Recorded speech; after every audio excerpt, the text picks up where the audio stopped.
Hi, this is Asa, and welcome to my audio experience. Hi, it's Asa. I'm giving you a copy of my best-selling book for free to help you in your health journey today. I'll pay for the book. All you do is just cover the small shipping and handling costs. Go to asarx.com and get your free book today. Let's go to Craig. Hi, Craig. Welcome to the show, man. How can I help? I have high cholesterol, and it's pretty much genetic. But yet nobody in my family has ever died of heart disease. You know, they live into their 90s, and I don't know anyone in my family that's died of any sort of heart disease. Sure. And I'm thin, 6'4", but I weigh about 190. Right.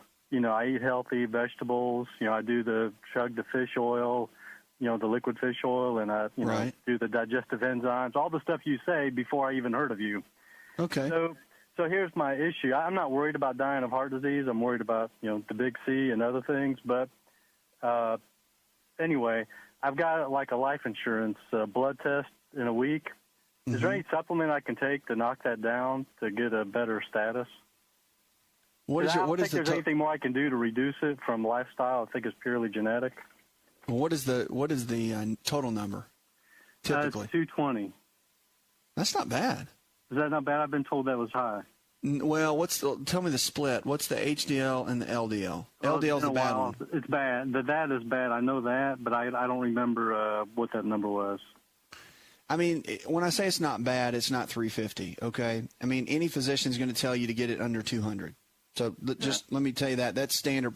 That's going to be your standard answer from pretty much any physician, all right? Okay. But it was bad enough that the doctor had me do that test where they put the dye in your blood and they do the scan, the lithograph, or.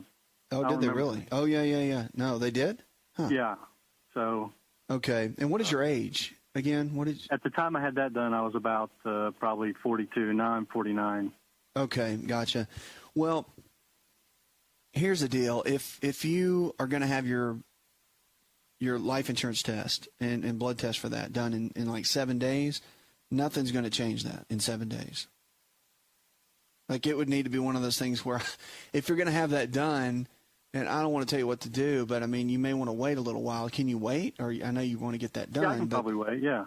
Yeah, I mean, you what I would do, if you're more concerned about that and how that whole thing goes, I mean, don't do it. I guess what I'm telling you is don't do this just for the insurance. I know where you're going with that because I get it, but don't do it for the insurance. Do it for your health.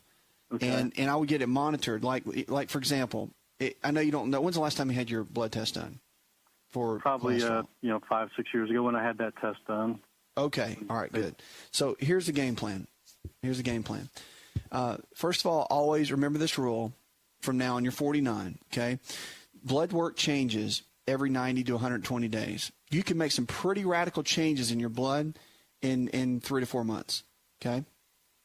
I mean, pretty radical. So it's always good to have your blood work done on a regular basis every 6 months.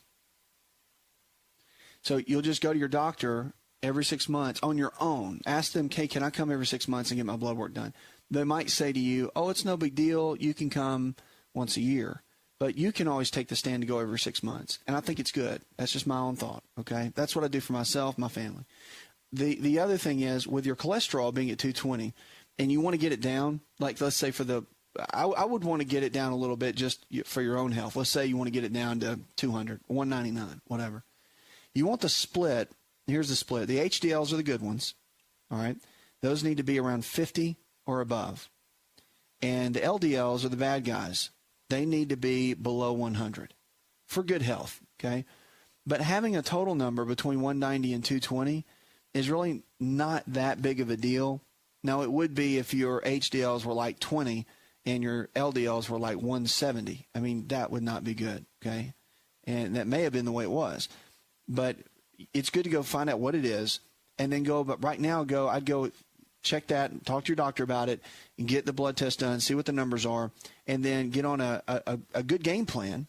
And that might involve medicine. It might involve something as real minimal like Crestor at 10 milligrams. But that's something your doctor can work with you on. And I'm telling you that because all the different statin drugs, people say, well, they're terrible for you and they've got terrible side effects and all that. Well, don't be scared of them because they were designed to support cholesterol levels if they're running a little bit too high. So if your doctor suggests it, don't worry about it. I will tell you that Crestor is one of them. They're all pretty decent, but Crestor is one of them that what I've been taught that has the least amount of some of the painful joints and achy side effects that some of the statin drugs can cause, and not everybody gets those. But that might be something you want to look into when you talk to your doctor. But I would get a blood test done and check that out and see where the numbers are. Then come up with a game plan, right? Don't base it on what the numbers were 5 years ago because your blood's changed every 120 days nonstop since then. So that's why it's good to kind of get a gauge of where you are now. Now, let me tell you this. Here's some good natural things that you can look into, all right? Eggs have been known to be really good. I think they're one of the top cholesterol-lowering foods that we have, all right? And the egg yolk contains a couple of components in it, choline and lecithin. And one's a fat emulsifier. One is more of a transporter and helps with the plaqued arterial walls. And that goes against a lot of the research back in the 50s about cholesterol. But nevertheless, eggs are really healthy for you. Okay. Now that doesn't mean eat 10 of them a day, but 2 or 3 a day there's nothing wrong with that. It's going to help your body. So it's got good healthy fats. Egg yolk is really great. They have those omega-3 eggs now that are out. The organic ones are fantastic. Now the other thing too is red yeast rice has really good research on it for helping support liver function and for cholesterol levels. And it's not so much what you take for cholesterol; it just helps support the body. Vitamin E's got really good research, too, on it. I'll tell you, a lot of the medical textbooks talk about vitamin E. It's great. I was taking a course one time, and the medical doctor that was teaching it, he said that it was funny because in the old textbooks, they talked about vitamin A years ago. And there's a little place in the arteries they call the Clathrin pit. And the Clathrin pit is this little divot that will form. Think about it almost like a divot on the golf course. It'll form inside the artery. And when that divot forms, the little plaque pieces that can float through the blood will stick it down in that divot and start accumulating. And that's where this little plaque can form. Well, they found that when you take vitamin E creates a slick surface over these Clathrin pits. And when the plaque tries to come in and engage itself and lodge itself in there, it'll just kind of bounce off. It'll just kind of come in, try to lodge, but it can't. It's almost like it's got oil over it, and it's just real slick, and it just keeps on going. So those are some things that even with research in a lot of the literature that can be helpful along with that. Of course, don't take vitamin E if you're taking blood thinners or Coumadin or warfarin or anything like that. And you have to be careful. You don't really want to take red yeast rice if you're taking a statin drug. So your doctor has to work with you with all that. And I just want to give you some good options and something to think about. Don't forget exercise is important. Exercise has been proven to raise the HDLs, the good ones, and lower the LDLs. So it's little things like that. In my book, Empowering Your Health, I talk a lot about some really good lifestyle options that you could look at. So that might be something, to look into or just get with your doc and talk with them. But no matter what, I would getting that blood work done and then coming up with a game plan and then following up with them in 3 months, which is what they're going to suggest to you. It's more about getting your health intact, and that's what you want to focus on. So get the information done, get with your doc, and keep me posted. If I need any help, just email me or call me here on the show. That's what we're here for. 888-283-7272. That's 888-283-7272. Check us out. And if you're not into the social media world, Twitter and Facebook, you need to jump on board with us. Email came in. Will in Birmingham, he said, I'm 40, and over the last year or so, things have gotten very stressful in my life. I've started losing much of my hair, and I was wondering, can stress cause hair loss? Well, I've got news for you. Stress can cause hair loss, absolutely. And what happens is cortisol gets elevated. Cortisol is a stress hormone in the body. And when cortisol gets elevated, it can wreak havoc in many areas of the body. It's normal for cortisol to be up at certain areas, like in the morning when you first wake up, but it tapers down as time goes on throughout the day. Now, as stress comes on you and you have stress on a regular basis, then without a doubt, cortisol can be up throughout the day, and that could cause issues. It can also cause increases in men of what's called DHT. DHT is dihydrotestosterone. It's a component of testosterone, which is our male hormone, our main primary male hormone. And that byproduct can do a couple things. It can cause issues with the prostate. It can also cause issues with losing your hair.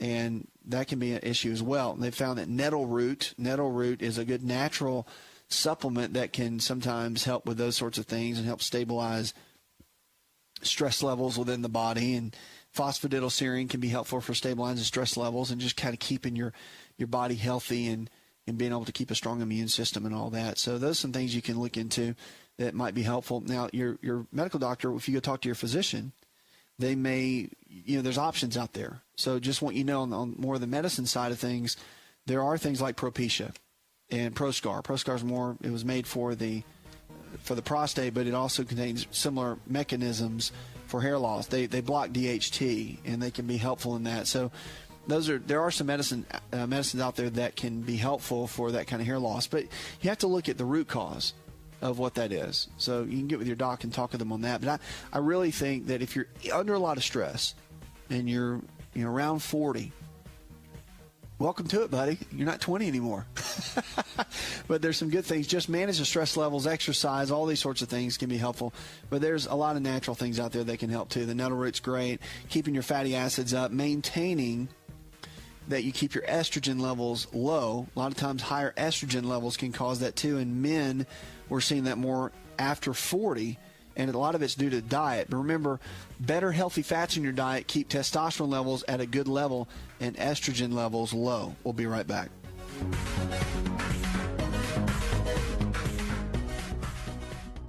To experience more of ASA RX audio, visit us at asarx.com.